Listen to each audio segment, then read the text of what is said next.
when you talk about Kabbalistic dynamics at play, the metaphysical realm reflects and affects the physical realm, and vice versa. Everything's interrelated. And whenever we do, or we're aligned with the divine will, so that creates a portal, an alignment of metaphysical channels, you can call it, where divine influence and blessing is brought into the world. If, God forbid, we do the opposite of the divine will, it causes the exact opposite effect, where there is an obstruction of divine flow of blessing. It's like in the human body, all vitality is in the blood.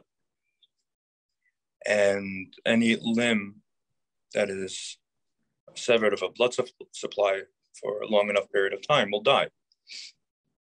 And it's similar in the metaphysical realms, that the way the system is functioning, it needs a flow of spiritual, call it blood or spiritual influence, in order to keep various parts of existence going.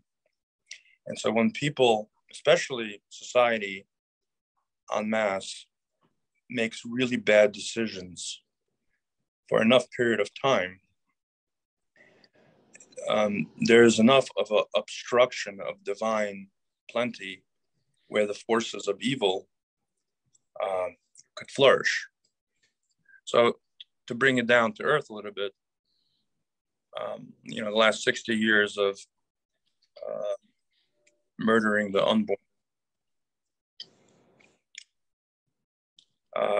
desecrating marriage, sanctity of marriage, desecrating gender roles, and educating children in a path of debauchery, without a solid moral foundation, has led to a world that's analogous to how it was right before the flood in the Bible.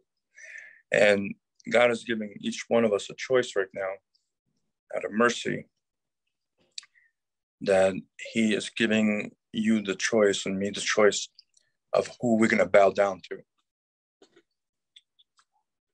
Are we going to bow down to our Creator, who makes us every instant of time?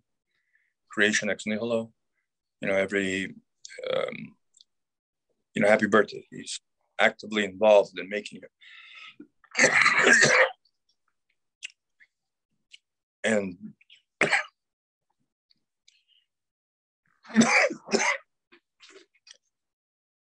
and derive inner strength and fortitude, and help with the unknown and the fears of the unknown by bowing down to our Creator? Or are we going to allow for the fear and isolation to lead us astray to worship other gods? And that could be the God of science, the God of technology, the God of money, the God of power, the God of government. Well, putting your faith into the workings of man. A human being could be described in two very diametric ways. One, our souls are derived, Ner Havayin Nishmas Adam. The candle of God is the soul of man. We're made in God's image. That's from the perspective of the soul. The body comes from a putrid drop. And so the question arises, how do you want to live? Do you want to live as if you're made not as if, that you're made in the image of God, and your soul is a part of God and an extension of the divine, and has the capability, the capacity to bring the divine influence into the world? Or are you going to use yourself as nothing more than a putrid drop? And if that's the case, Why shouldn't you be enslaved? So basically, the world reverts to relativism, and it's back to the concept of survival of the fittest. And those that are going to be on top of the food chain, the strongest or the most clever, or will have the survival benefit, and they will subjugate or exterminate others that are lower in the dominance hierarchy. And so what I would say is that we have caused the current situation. Carl Jung, the famous psychoanalyst, said that